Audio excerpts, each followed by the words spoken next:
Good evening, Weather First meteorologist Gary Frank here. I want to give you an update on what's been going on over the last few hours. Obviously, we've talked about at great length the flash flooding potential, and then obviously just after 5 o'clock, that really started to set in South County and on the Illinois side, the Metro East side, St. Clair County, even parts of the metro, the city, were involved in that flash flooding as well. We have additional areas that are involved in that also, and I want to look at a couple of different things. I think first and foremost, let's look at what's going on weather-wise here shortly as I switch things, because the most significant thing is what's going on weather-wise, and that's what we're going to see, because right now at the airport it's quiet. There still technically is a severe thunderstorm watch here in place through 10 o'clock, but I don't really think that it's going to be much of an impact for us. So here's what's going on at the moment. I think severe weather is basically over, but we do have this flash flood warning until 9:45. So I think that that's probably still going to hold steady through 9:45. I don't know that they're going to extend it, as some of the floodwaters have receded, but some of the pictures and videos that we're going to share with you coming up at 10 o'clock and that are already on ksdk.com are pretty significant, right? Where you have entire cars that have been submerged in water. What I want to look at are the more specific, most recent threats here. This is our next flash flood warning that's in place. And specifically, there are a couple of areas right now. Of course, this one is a little bit later. This is till 10:45 as well. Yes, this is for Fayette and Montgomery County. And we'll come back and look at some of the radar estimated precipitation on these that we've already seen. But I just want to loop this and show you just how much more of this that we have. And that's been the slow, steady movement that we've had such an issue with here as we look at that storm specifically, and some of the precipitation rates that are still there just outside of this, where you're looking at about 1 to 2 inches of rain per hour, more significant things. And then as we look further south, you also have the same storm that, as we loop this over the last few minutes, this is where I think in Salem and Kinmundy, you're probably going to be dealing with most of this rain, because look what's behind it. It really isn't until Interstate 55 past Troy that rain is fully over. So I still think you, at least at this pace, just tracking the back edge of this, I mean, you're talking about it's going the wrong way there. Let's get this off there. Let's get this off there. If I track the back edge of this rain just to get through this entire area, it's still going to be raining here in Kinmundy specifically at around 11:30. And I think that's the issue for us here, is when we look at some of these things, you have the back edge of this rain, it's moving about 20 miles an hour. And, that's what we're going to be dealing with here over the next few hours as we exit this rain, try to dry things out. And so that's what we're going to monitor for the next several hours. What I also want to look at here specifically, and I'll get to that with the rainfall rates, but my goodness, when I switch over to, let's switch over to this right now, and this is the traffic setup. We're at 55 in Revis Barracks. I mean, it was pretty significant earlier on. And, the road looks to be back open here at this moment.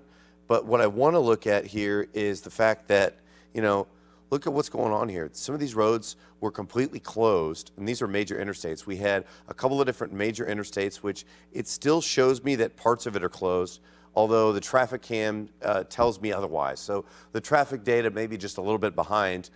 There may be some spots that are closed, but I think that it's moving more smoothly than it did prior. And then, even as we look at some of the areas that are consistently getting rain, the traffic data suggests that, yeah, okay, I understand that not many people are on the roads right now, but they weren't either earlier.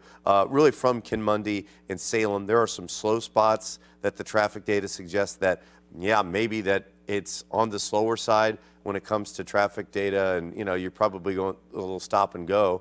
But there are some spots that we had really an issue earlier as I zoom into, and it was closer to the zoo. This is where we had on 64. Both lanes were closed. You had people sitting on the interstate for over an hour because of significant flooding. So as we get rid of that, and I'm going to come back to here real quick just to talk about this, because that's what we're going to look at. It's mostly on the Illinois side now. Missouri side drying out, and now I want to look at really what caused that and why we had issues so far. So as I go back to this, here's what's going on right now.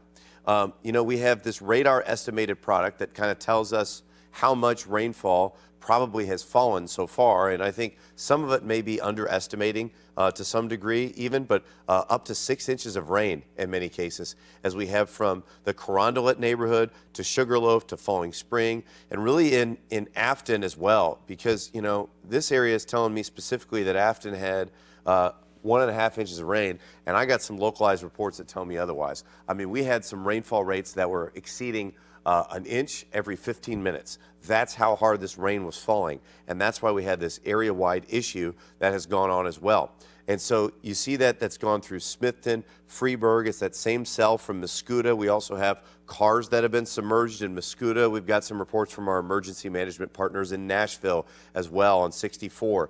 And look where the most recent flash flood warning is from Kinmundy. You see, you have Leicester, you have Alma. You know, I mean, we have these areas that are, you know, it tells me that we've got upwards of 2.8, 3 inches of rain. We've seen 4 inches of rain. And I think that's the big story for us moving forward, is how much of that rain that we received. Now, just some of the airports and some of the main reporting stations, they're not always going to tell that story that maybe, you know, you kind of understand, because, you know, some of these that measure that output, you'll see where the darker shades are in between.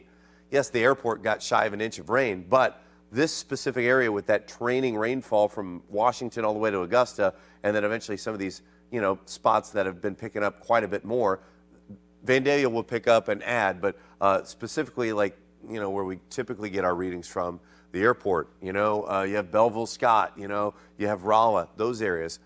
Not everybody has got this rain, but if you do, it has been more significant, and it's certainly more widespread than it was yesterday. So what I want to look back on and kind of put a cap on the rest of the night, here's what we're expecting. Now through Monday, the severe threat is over.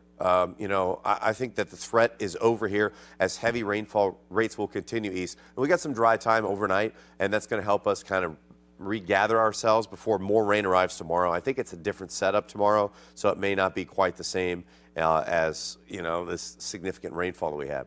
Temps have come down to 73 in many cases. It's much cooler. You'll see that cool air to the north, and that's one of the reasons that we kind of have this issue, right? Because this boundary to the north right here is kind of stalled out. You can really see where it wants to rain, it wants to cool us down with that northeast breeze, but we're not there yet.